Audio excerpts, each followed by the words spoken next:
So this is my July wrap up, and I did not read very many books this month, only 4, but 2 of them I definitely would think they're going to be on my list of favorite reads of the year, at least 2 this month.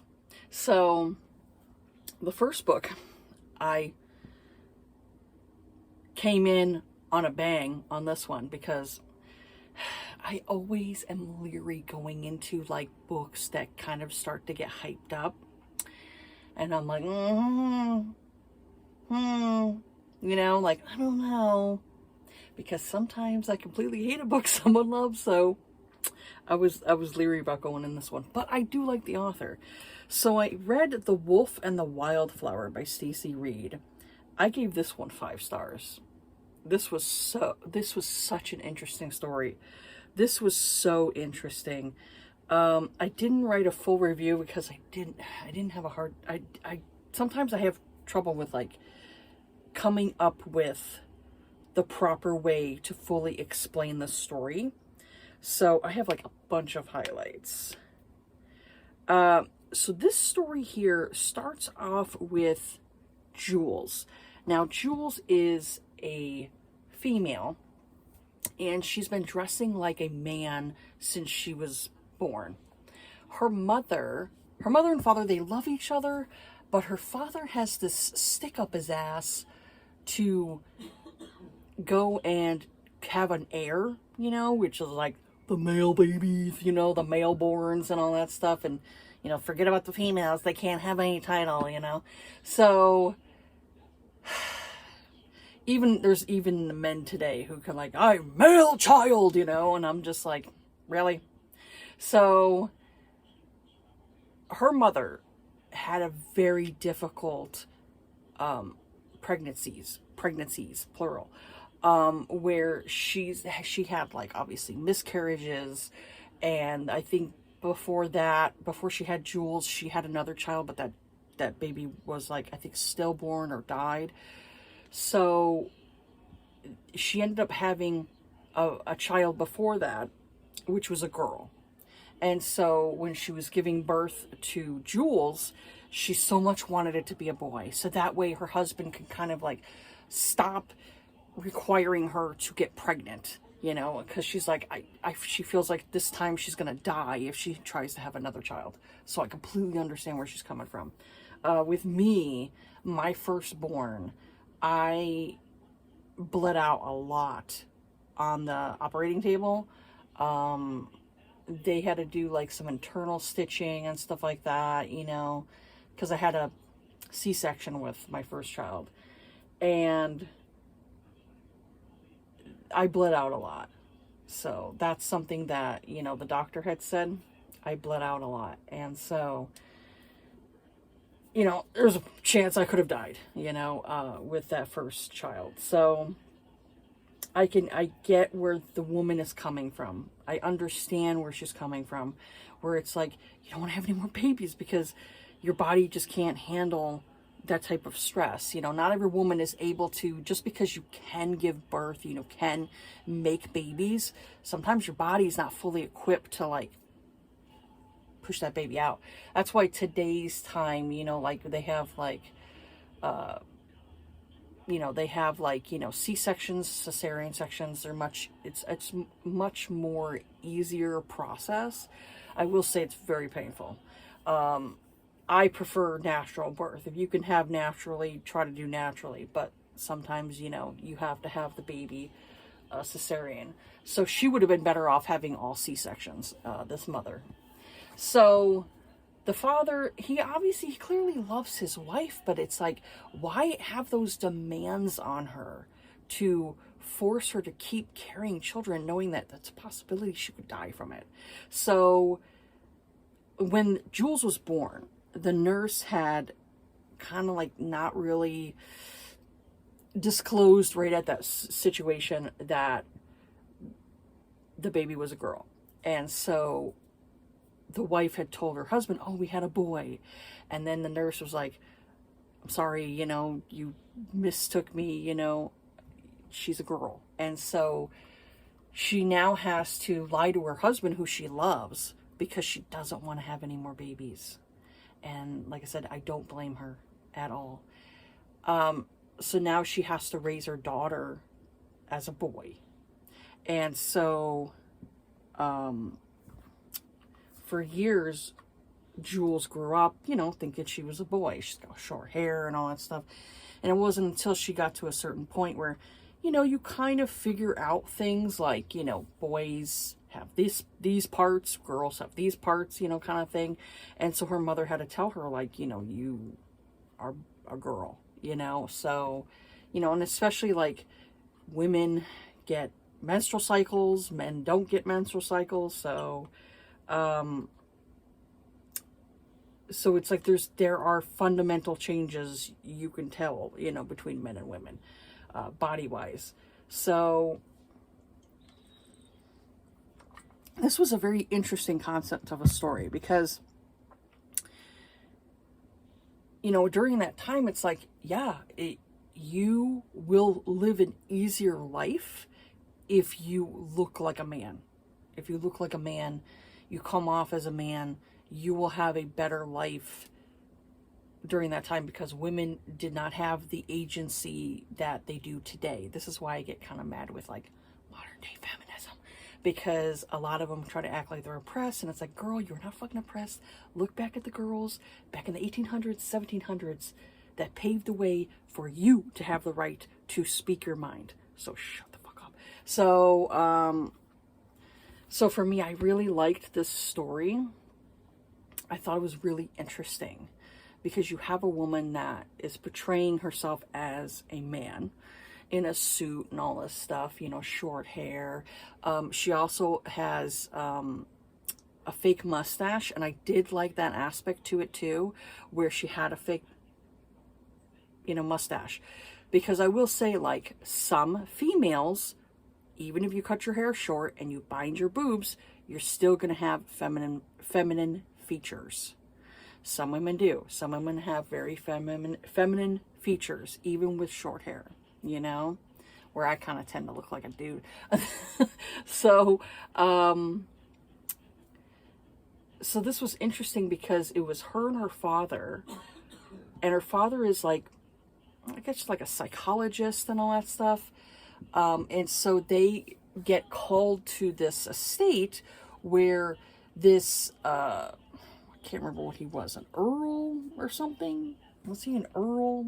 Like I said, didn't write down the description of all this stuff, so I'm going based on like my memory of like the very beginning. I think he was like an earl or a duke or something. He had a title. The dude had a title. And so he was lost in the wilderness for like 10 years. So, I mean, he went into the wilderness as like an adult, but he was like maybe like 18, 19 when he got lost in the wilderness. And so he was living with wolves for many years. His name is James Duke. That's what he is. He's a duke. So he was living in the wilderness with wolves, this pack of wolves, for like years. So, you know, he developed, you know, you when you're in the wilderness, you could develop certain traits, you know, of like the way you act and different things like that, you know, how you are as like a predator, you know, like there are, what's the term? Apex predators. There's apex predators. They're more higher up in the food chain, you know, they go and they eat the lower type of predators, you know.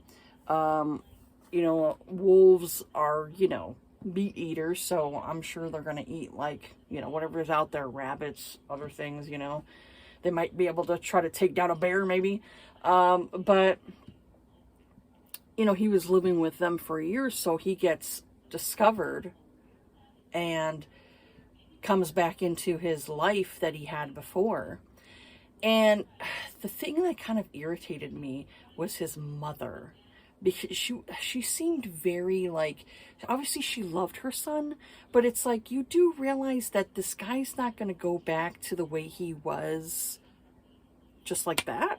You know, it's like someone who maybe was like held in captivity for many years. Do you think they're going to go back to like how they were? No.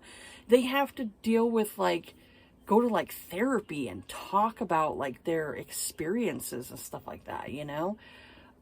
So with him, his mother very much like wanted him to like, well, he's got to like settle down and have, a wife and children and all that stuff, kind of carry on the line. And he really just didn't want to deal with all of that stuff, all of the responsibilities that go into being like a duke and marrying and all that stuff. He didn't want to deal with all that stuff. So, she basically hired Jules's father, and Jules came, with her father to, obviously be like a student teacher kind of thing, where he's kind of like giving advice to Jules, on how to handle the behavior of, the Duke and all that stuff. So this was a really interesting book. And I liked the whole concept of it, of like her portraying to be a man and, in that time and all that stuff.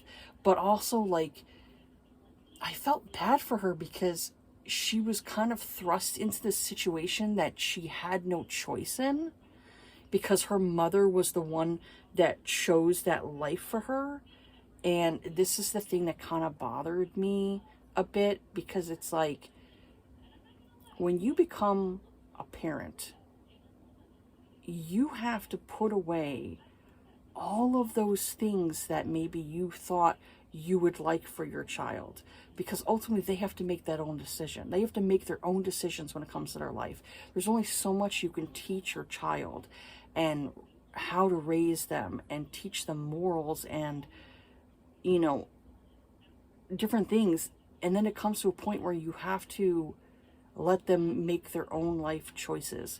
And her mother, I just expected Jules to remain portraying a man.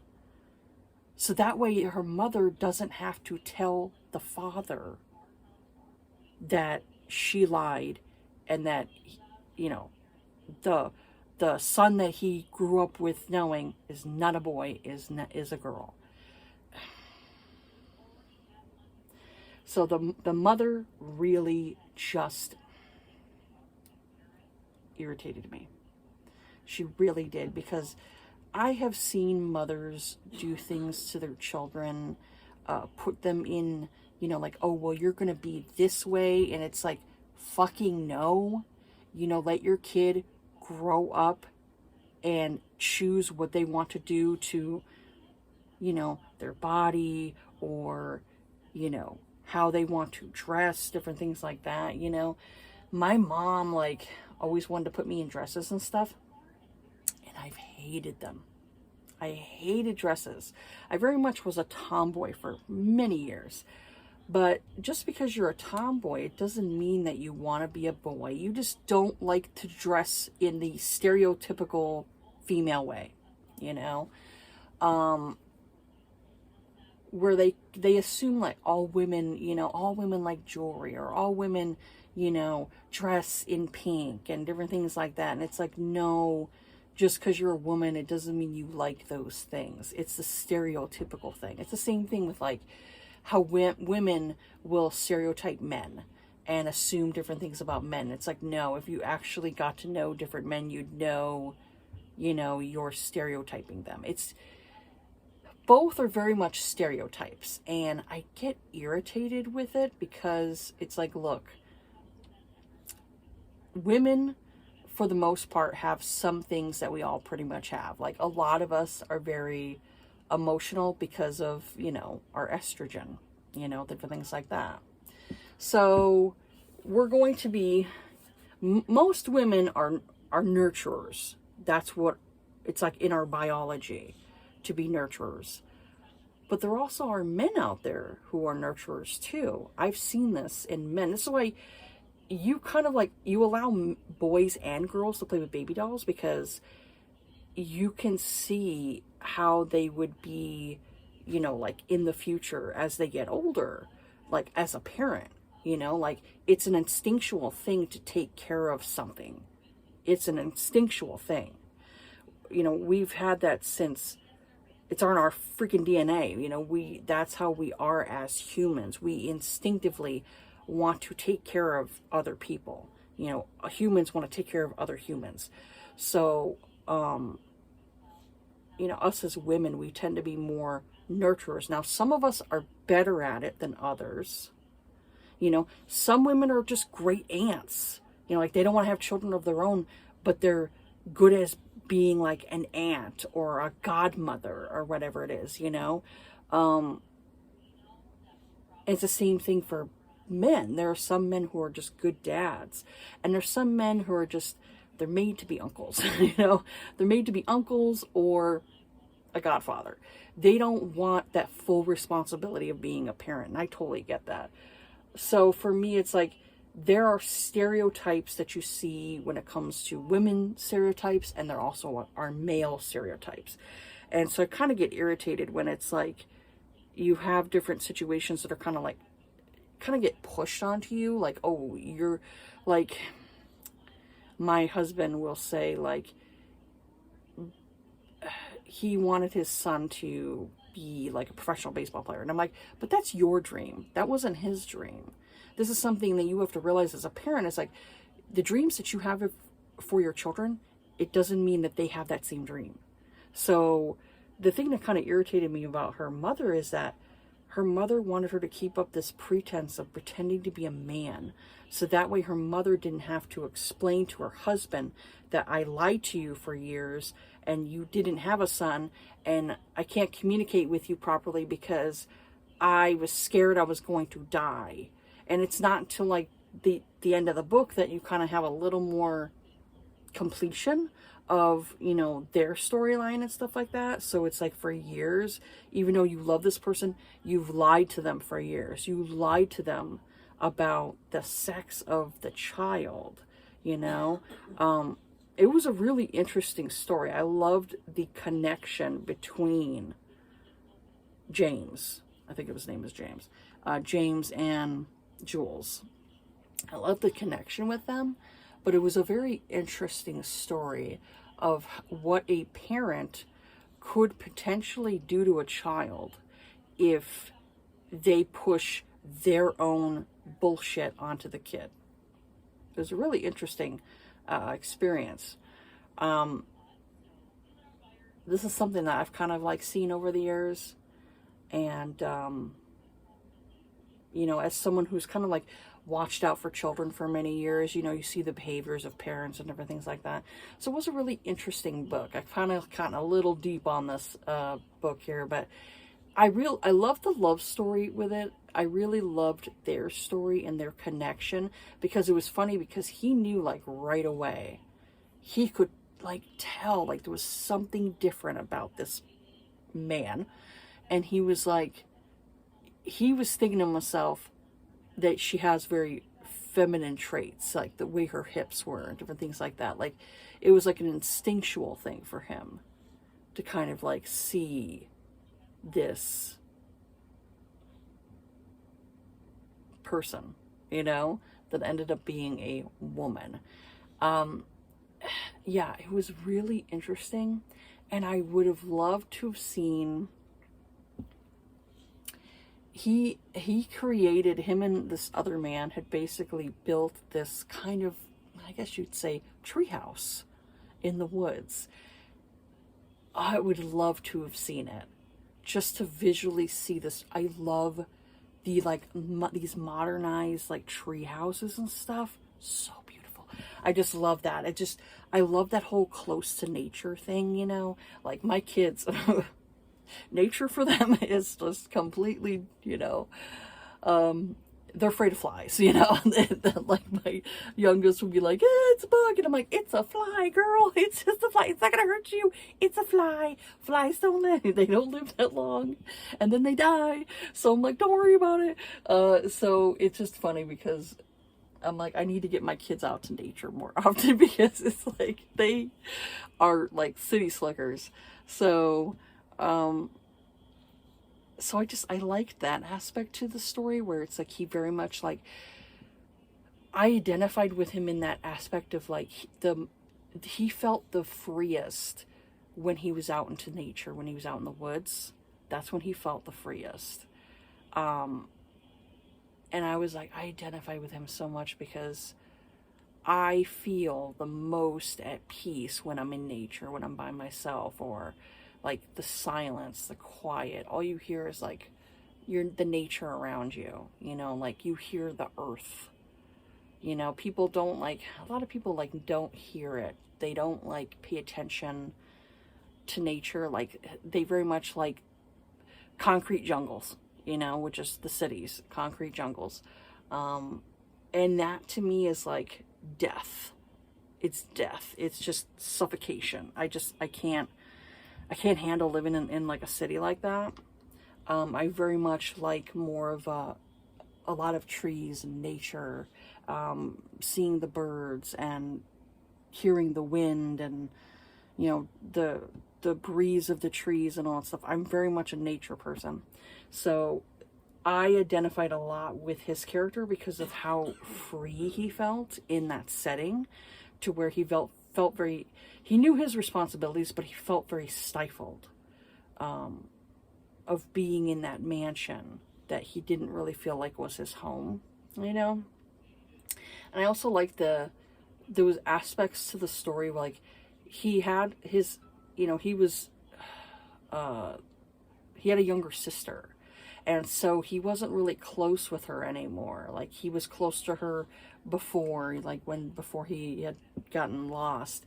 And him reconnecting with his sister, I thought that was really beautiful.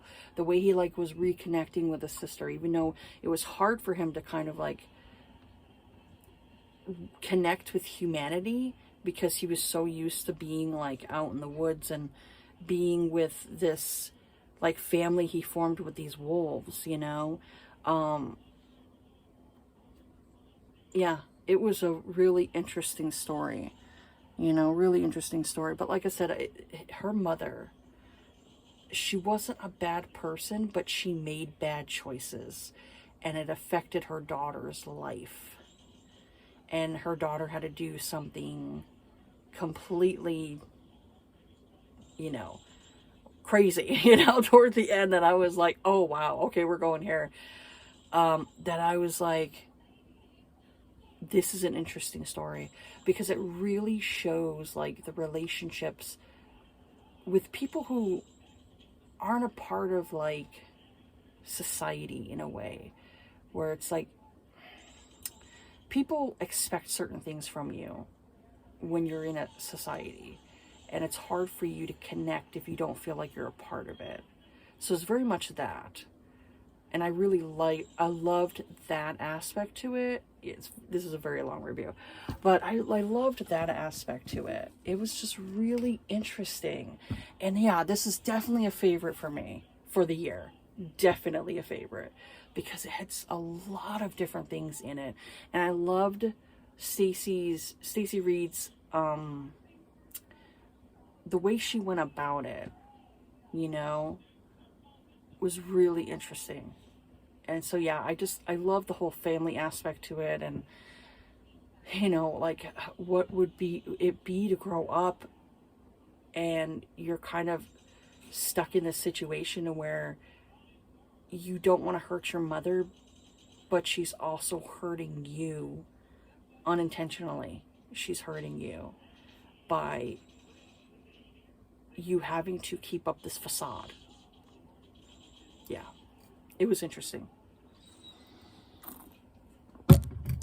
And it's a very long review. So the next one I read, I really tried to like this. I really tried to like it because I love Lily Mayne.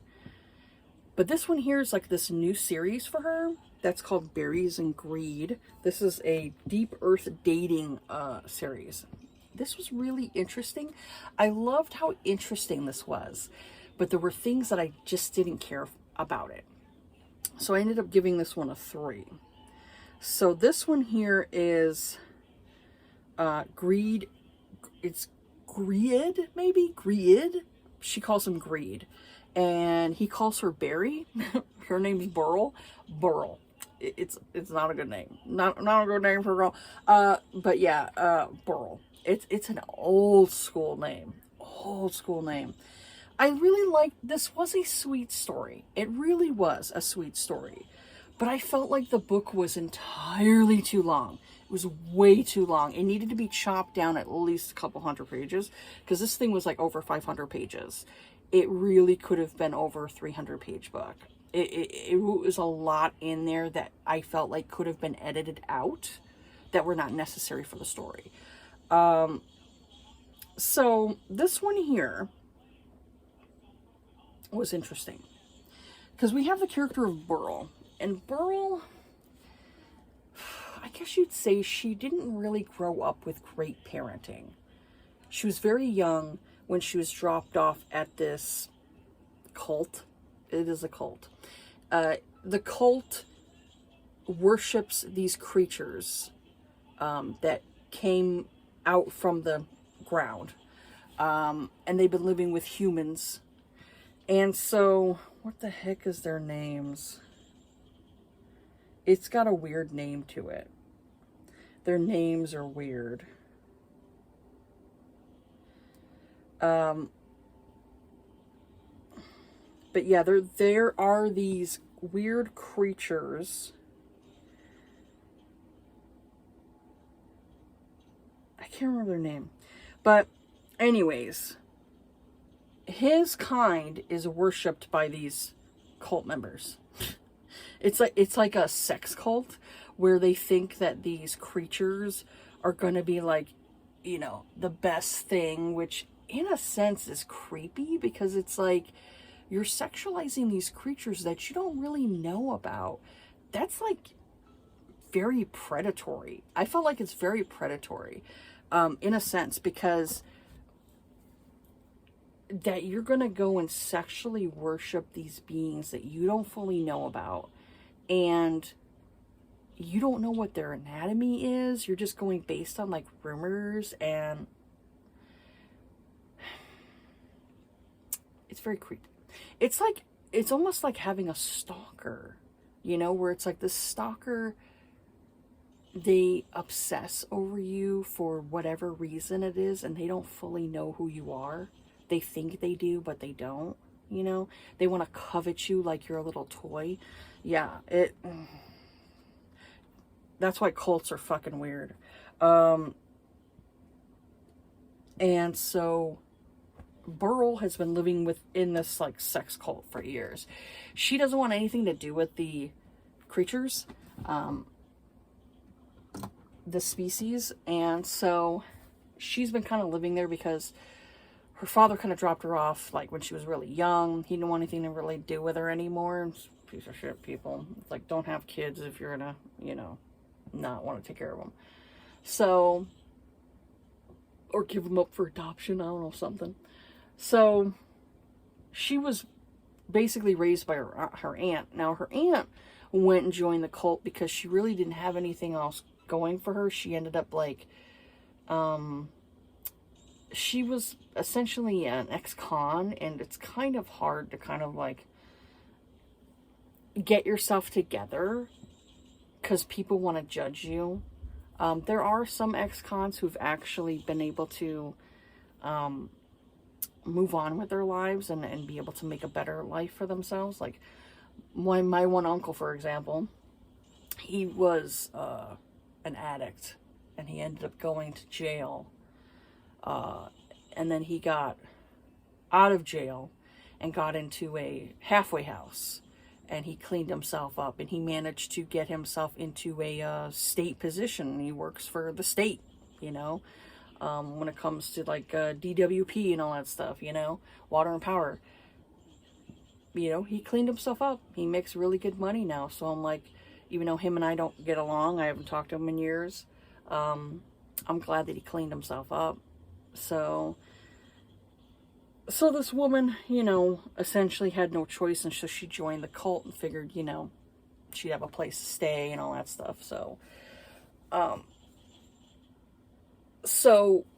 greed, that's what I'm gonna call him, greed, comes in to the cult, knocks at the door, And this woman's all like, oh my God, you know, you graced us with your presence. And he's just looking like, this is fucking cringe. This is so awkward. Why am I here?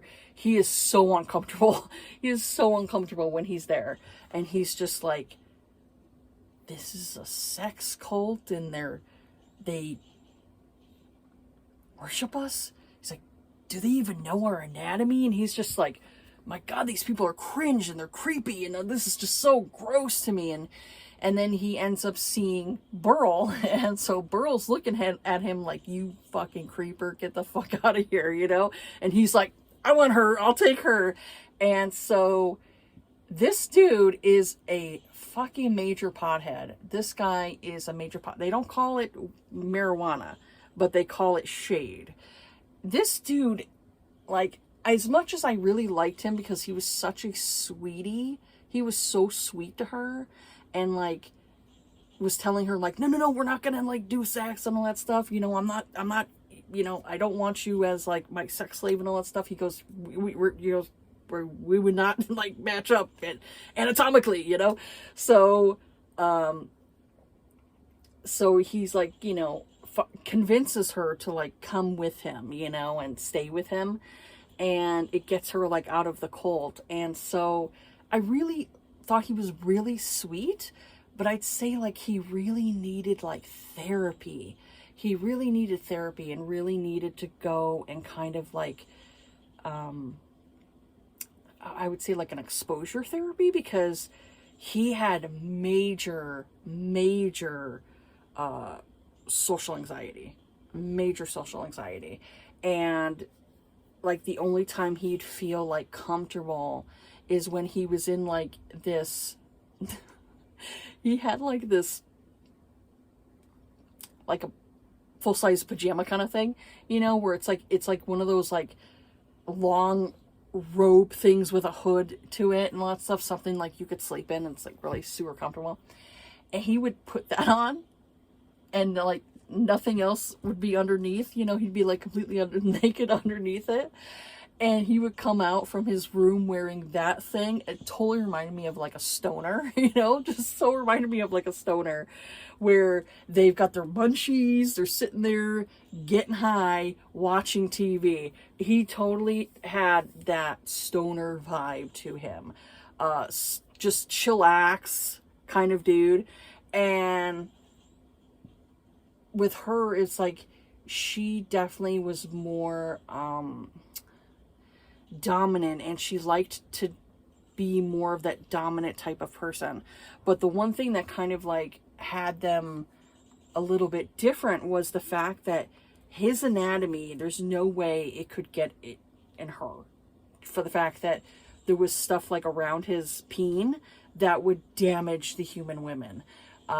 So yeah, he ain't doing that. So for her, she has this condition, which I heard is like psychological. I don't know fully about that. I'll just say that I don't know fully about it, for the fact that, you know, I don't have it, but it is called vaginismus.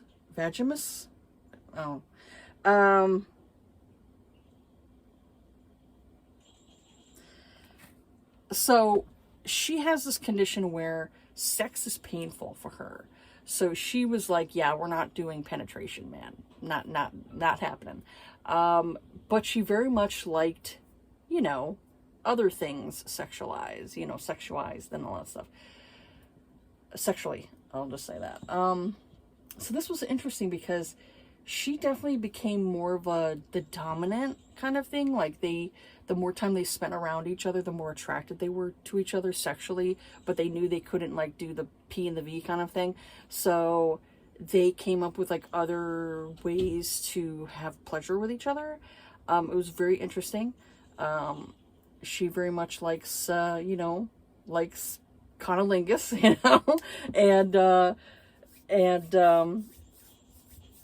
he very much likes,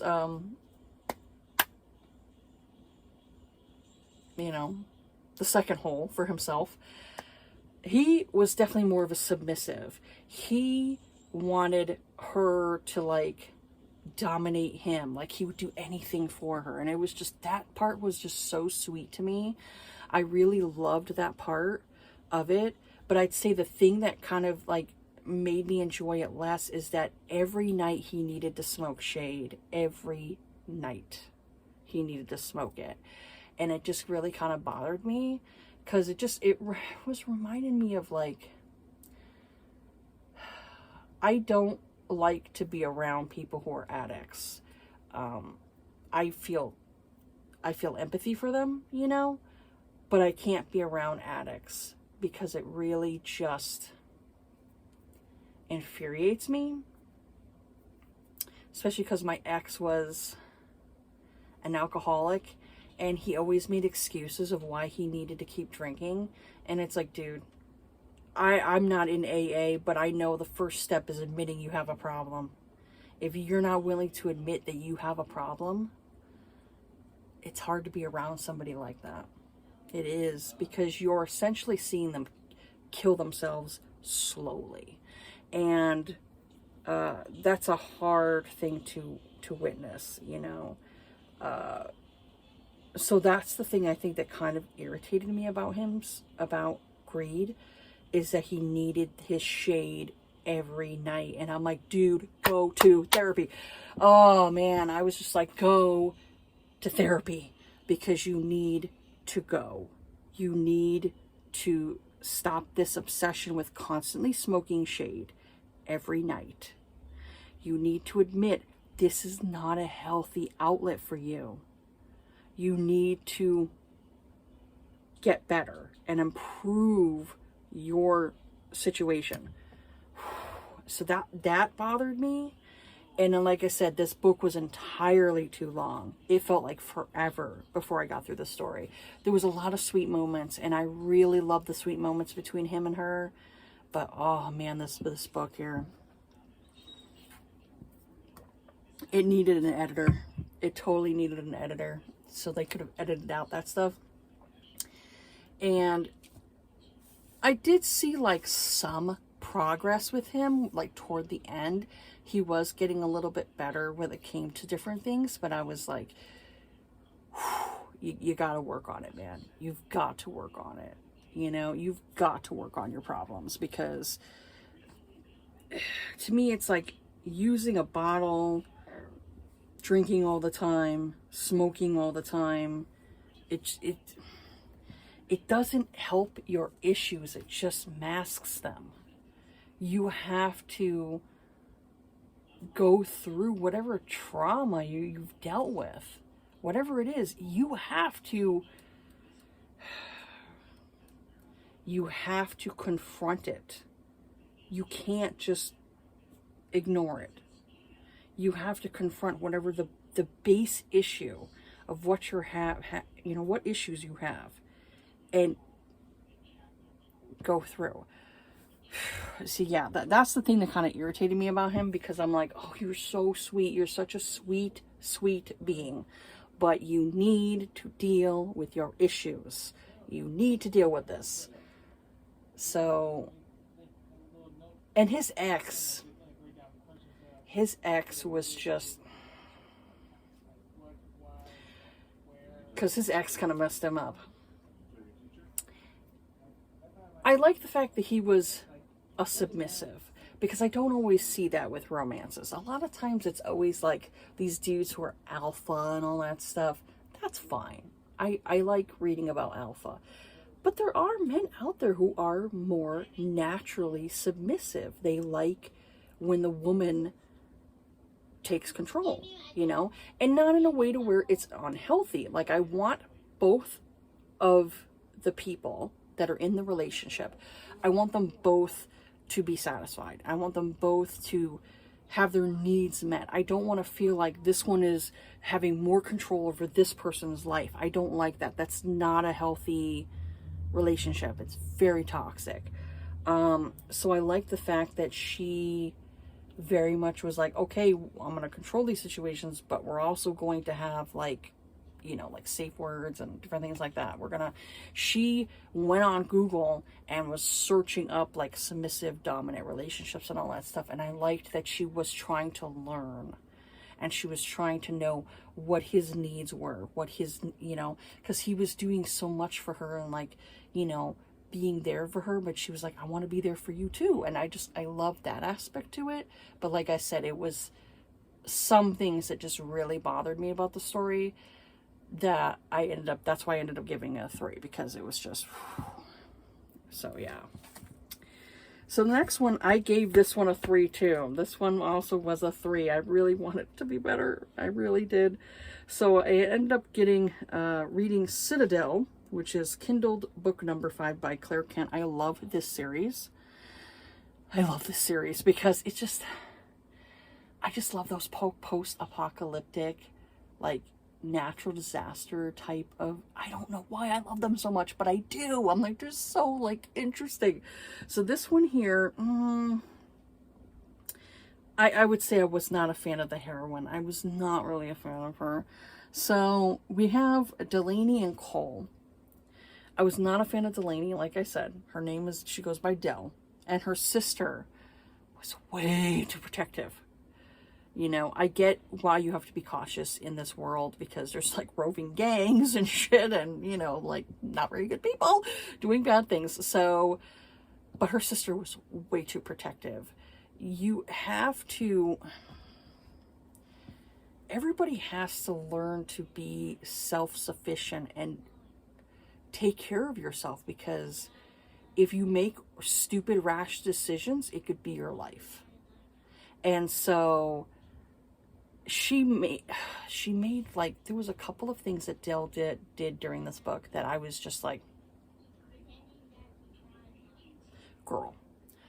Now, one thing is like, she had like, I guess you'd say she probably had more of like astigmatism, like I have, where you can see close up, we're nearsighted, but farsighted, forget it. I ain't seeing shit, If I go and I pull my glasses down right now, everything is a blur to me. Everything. Even the phone in front of me is a blur. It's not clear. As soon as I put my glasses on, I could see everything clearly. So she didn't have any glasses, which I'm assuming she might have worn them, or her eyes could have progressively gotten worse. This is why I would suggest to people, like,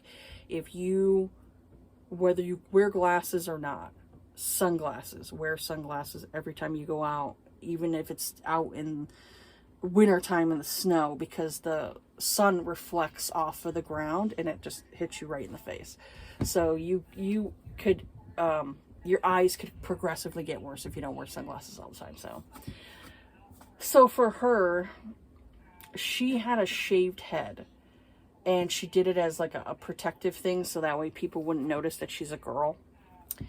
And so her sister would use sex as kind of like a way of protection. I have heard women do this where they're like, oh, if there's a natural disaster, I'm going to have a pack of condoms in my backpack. And it's like,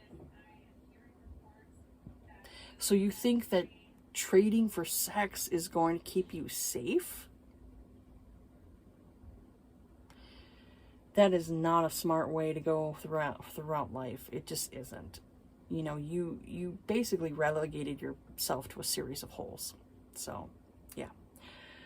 So her sister, is going about this not so right, and ends up protecting her sister, that way.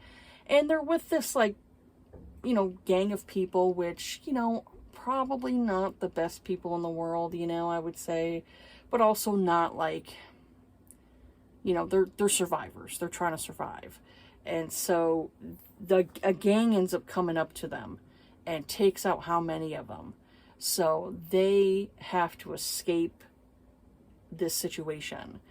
And so one of the guys who was with the gang, who didn't want anything to do with like raping and pillaging and all that stuff, he helps them.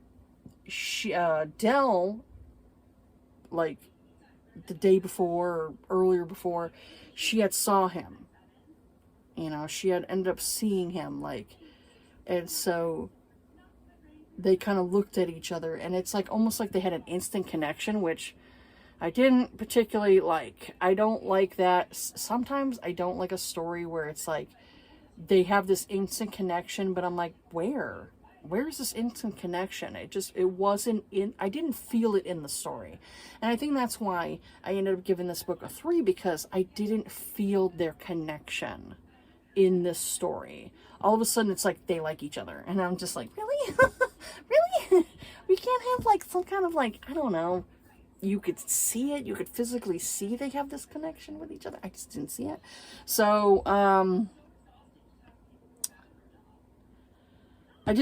it was unbelievable to me. And I really felt like Dell was kind of like one of those, you know, those, they have heroines that are, sometimes there's heroines that are the damsels in distress. She almost seemed like that to me, like that damsel in distress, where it's like she was in a situation where she almost fell off this cliff, and I'm like, girl, if you can't see properly, why the fuck are you near a cliff? Do you have a death wish? So she did that, and that was stupid. And then she got into another situation, and Cole had to like save her, and I was like, really girl, really? There were things that just irritated me about her, and that's why I ended up giving it a 3. I love the storyline, I love the world building and the storyline, but her character just irritated me. I will say she did not irritate me as much as the heroine in, was it book Princess? I think it was Princess. I did not like Princess. So yeah, that one there, I really didn't dislike. This one here, I was like, it was okay. I wish the heroine would have made smarter choices. I really wish the sister didn't use herself as a series of holes, you know? Yeah. And this one here kind of like, it detours a little bit away from like the original storyline, because you have like a group of other people that you're now like getting to know, you know? It's not the same people that have been in the other series. So the second book after this one, after Citadel, is I think going to be the sister story. And I'm like, okay, but I really want to get back to, it's like we went off the road and we're on a dirt road right now. So I'm like, I want to get back on the road, you know? So no offense to the author, but you know, I understand where she's going, like where she, you know, is trying to think of her storylines and stuff like that. I get it, you know, but also I'm like, can we just like get back on the road? Because I'm like, I want to see the other characters and stuff like that. So so yeah, this one here was like, it was okay. It was not, I didn't love it, but I didn't hate it either. So that's why I ended up giving it a 3. It was okay. The last book I read so far for this month is, I love this one, Soft Flannel Hank by Eliza, was it MacArthur? Oh my God, I love this. Crystal from Crystal's Bookish Life had talked about this book and said how much she loved it. And I was like, you know what? Let me check this out. So I ended up reading this one, and I totally agree with her. I loved this book. I love this book. I loved Hank. He was so fucking sweet. Oh my God, I love this man. I love this man. You know, I love this man. Seriously, if this man existed, I'd be like, I'm sorry. I have to divorce you because I have to be this guy. Because, oh my God, he was so sweet. So sweet. I love this man. If I could give this book 6 stars, I'd give it 6 stars because I love this one. So we have the characters of Esther and Hank. Now this has paranormal elements in it, but I said in my review, I do feel like this came off really natural to me, where sometimes you read a paranormal story and you could tell it's a paranormal story just by the way the setup is, the world building and all that stuff. This here felt so natural, like it was a normal thing to have like vampires and witches and other creatures that I had no idea, like Selkies and all that stuff, and I'm just like, what? You know, it's like, this was just such a like fresh breath of air. And you know, I will say, like, if you love the Juliet Cross Stay a Spell series, you probably would really like this one, because it had really similar elements to it. Like, this was just such a like found family, and just, oh my God, it was just so beautiful. So Esther is on the run from these vampires because she witnessed something, and she is one of those like witches where she can conjure up like these little spell drinks and things like that, you know. And so she was working at a bar, and the owner of the bar wanted her to, you know, essentially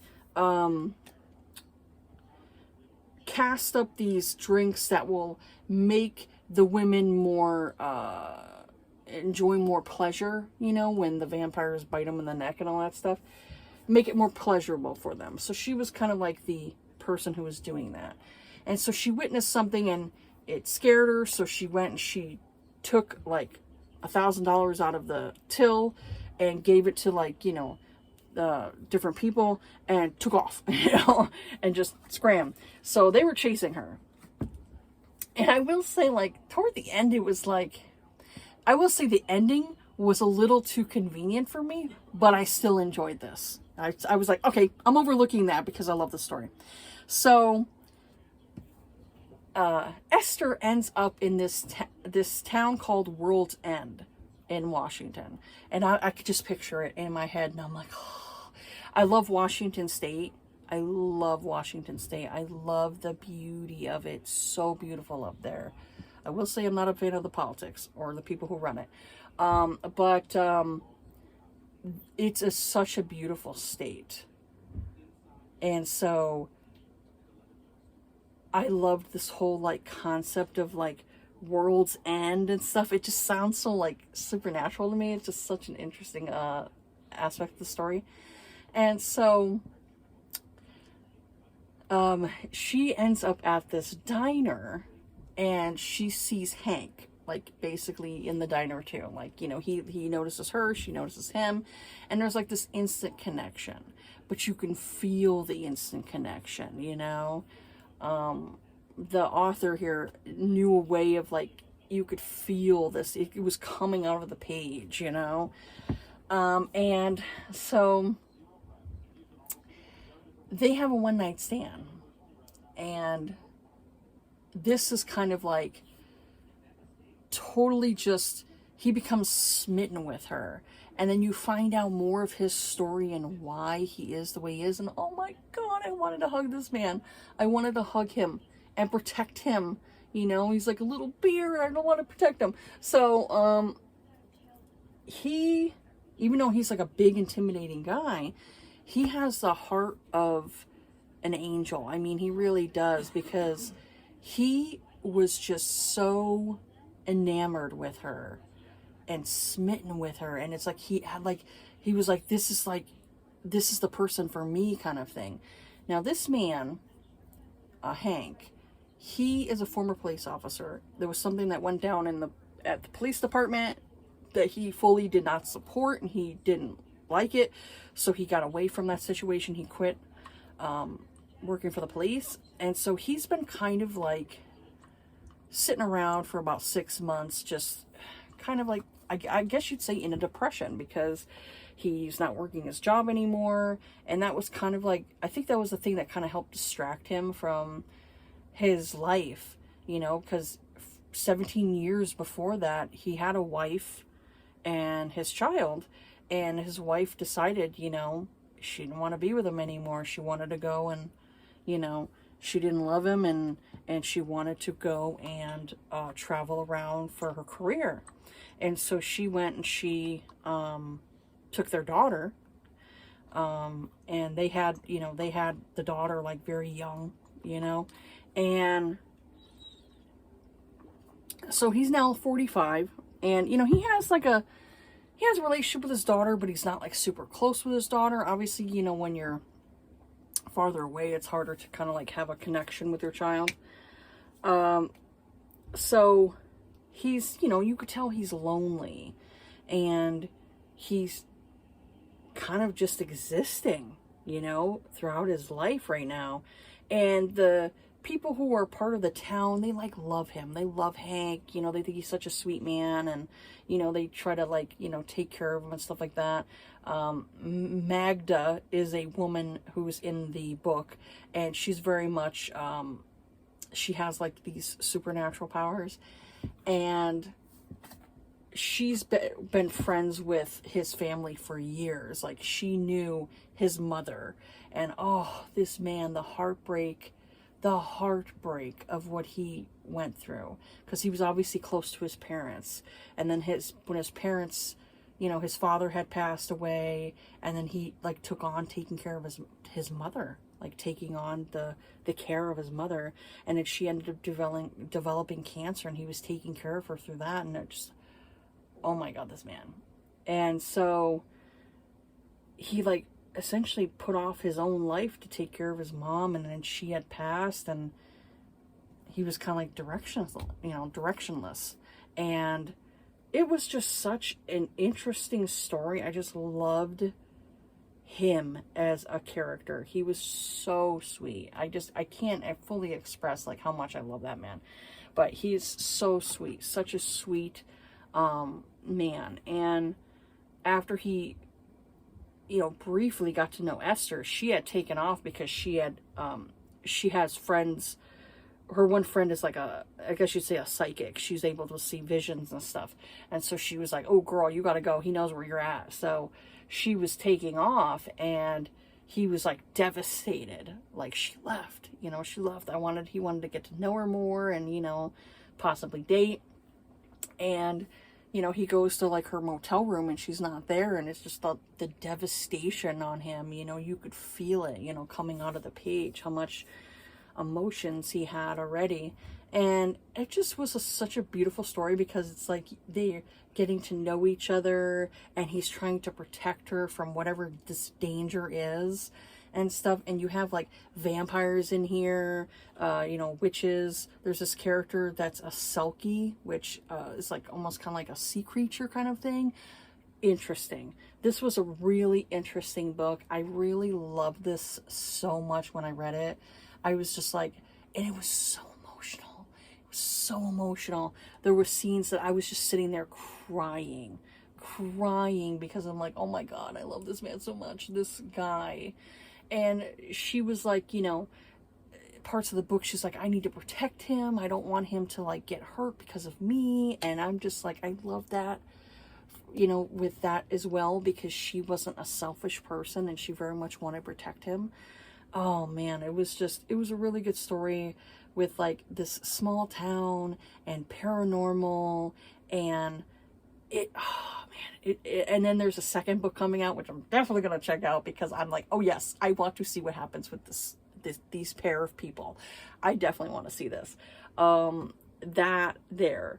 But I will say, like, it did kind of like end a little bit too easily toward the end, you know, with her situation.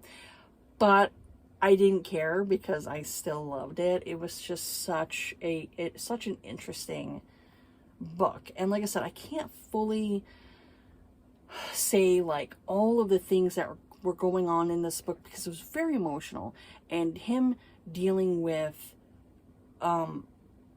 you know, 17 years of like not being with another woman, because he still was like, you know, dealing with the loss of like this person he deeply loved, and who didn't love him back, obviously. And how Esther kind of brought this like life back into him, you know, where it was almost like he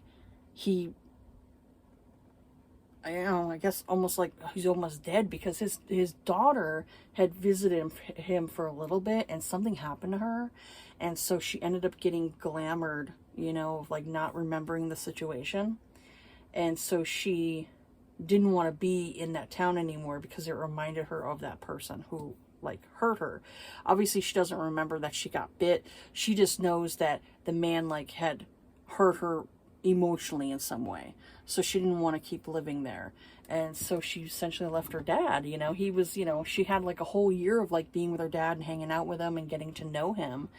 And then she leaves, and it's like this man has had nothing but like loss throughout his years of like losing his parents, and losing his wife, his wife moving away, and then his child, moving away and not really having that connection with her. And then he finally gets her back and then starts to form this bond with her, and then she leaves and then he's by himself. And I'm like, oh my God, this man, I felt so bad for him. And so anytime, like, Esther was like, it's like, I have to leave and all that stuff. And he's like, no, I don't want you to leave me. And I'm like, he was so, desperate for her to stay because all these people left him, It's like you have such abandonment issues. But I loved the fact that he was going to therapy. This was a huge thing in the book that really just upped the book for me. He was going to therapy. He was going to therapy, working on his issues that he had. And I'm like, yes. I'm like, this is what I want to see when it comes to a romance with a person who's a deeply emotional person, who's dealt with a lot of loss and a lot of different stuff going on in his life, the way he is. He needs therapy. And this is the thing that kind of like irritates me, is that people treat like mental illness or therapy like it's a bad thing. And it's like, look, deal with the situation of you have a mental illness or you're dealing with some type of trauma. Let that settle in, that you have that. Yes, you have that. Okay, let's move on. Let's move on from that. The fact that people treat therapy like it's a bad thing, and it's not. Therapy can be a really good thing if you want to move forward with your life and you want your life to improve. It's essentially like there's two types of therapy, when it comes to like the body, not the mind. There's physical therapy and there's occupational therapy. Physical therapy very much wants you to get back to the way you were. Occupational therapy is taking something that maybe you were born with, like if you were born with like a disability, like you're born with like a birth defect. It works on the ability that you have, and it tries to improve the ability, So that's essentially what it is. So when it comes to therapy, there's different forms of therapy. With this here, it's very much talk therapy, where his therapist is very much talking him through different situations. Like, well, how do you feel about this? And how do you feel about that? Let's go and do this journal. Let's go and do that. And different things that he does with her guidance really puts him on the right path to feeling better, feeling worth something. Because he very much felt worthless. And it's like, why do you feel that way? Why do you feel worthless? You're not worthless. Everybody has worth. Everybody has worth. There's something in you that makes you why you're here. There is a reason why you're here. Maybe you don't know yet, but there's a reason why you're here. And so for me, I liked where he was like, oh man, there was a quote in here that I was just like, let me find it. That I was just like, I just loved the things that she said to him. Okay, let me find it. Because freaking Goodreads, man. It keeps crashing on me. It pisses me off. So he was saying, he was calling himself pathetic. And so she says, Hank, you're many things, but I don't need to know you very well to know that pathetic isn't one of them. He shook his head. Just because she said it didn't make it true. I mean it, Esther continued. Besides, I just met this great guy and he's been really sweet, and I'd really appreciate it if you didn't call him a loser. He looked at her, just looked at her. She was talking to him about him. I'm sorry if you weren't really ready for this, or if this was a lot for you, Hank. It was a lot. If it was a lot for you, he heard her say through the ringing in his ears. I've been told before that I'm too much, and not in a good way. And he says, stop. he bit out with more force than he intended. He took a deep breath and said softer, just stop. He placed his palms against her bare thighs, squeezing gently. That was the best I've ever had. You know, it's like, this is like a post-sex and all that stuff. He says, you were the best I've ever had, and if anyone ever told you that you were too much about anything, well, they were just too small to handle you. And I was like, I just, you know, it was like post-sex. They already had this connection. He was saying how he, like, oh, he's like, oh, I'm pathetic for, like, saying these things. And she's like, no, you're not pathetic. And I love that she kind of, like, kept giving him that reassurance of, like, no, you're worth something. You're not pathetic. You're not a loser. You are a good man. And so it's, to me, I feel like there's a lot of people who do not give men the credit they deserve. There are bad people out there on both sides, men, women. There are bad people, but there are really good people too. And the ones that are good people, you have to let them know you appreciate them. You have to let them know. There's many people out there who they don't feel like they're worth anything. And so I just love that about her, where she was like, don't call yourself a loser. I think you're a great guy. And I'm just like, thank you. Yes. Give this man a compliment, you know. Tell him how much you like him and appreciate him. And, you know, believe me, positive reinforcement, it goes a long way. It goes a long, long way. And so it just, there's too many people who are just mean to each other. Just mean to each other throughout the world. And I just gotta appreciate the people around you. And just let people know that you appreciate them. You know? Some people have such like a chip on their shoulder. And it's like, they think like, if somebody does something nice for them, that, oh, you know, you think I can't, you know, I can't do it myself. And it's like, no, nobody fucking said that. They're trying to help you to be nice. Get that fucking prick of a chip off your shoulder and stop being such a fucking bitch. So for me, there are women who I kind of come across who kind of give that, you know, like, I could do for myself. I can hold my own door. And it's like, appreciate when someone does something nice for you.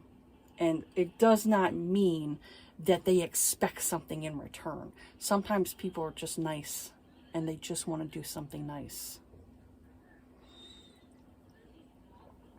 So this one here is definitely a 6-star for me. I loved this. I love them two together and their connection, and how much I love that man and how vulnerable he was. And that I just love that vulnerability with people, especially with the different characters, fictional characters, because a lot of guys, like in books, women will write these men characters and they're like, you know, oh, they have to be tough and then, you know, different things. And I'm like, no, you can write a man who's vulnerable, because I've come across men like that who are vulnerable and open themselves up to me and express the things that they are, their feelings and all that stuff, you know.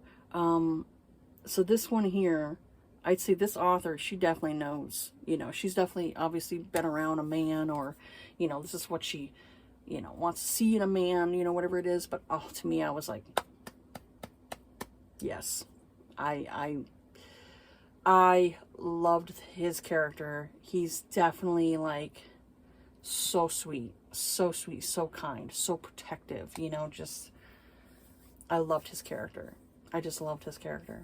But yeah, anyways, this is a very long review, and I was not expecting it to be that long, but I swear that beginning book of the year, The Wolf and the Wildflower, love that one. And then this one here, oh, just finish it out to me, because those other two books, I was kind of like, you know, but oh man, those two right there, definite 5-6 stars, you know. I love those ones a lot. So hopefully in August, I'll have a better month. We'll see. But yeah, that's it for this video here. Have yourselves a good day. Take care of yourselves, be kind to each other, and I will see you all on the next video. All right, bye.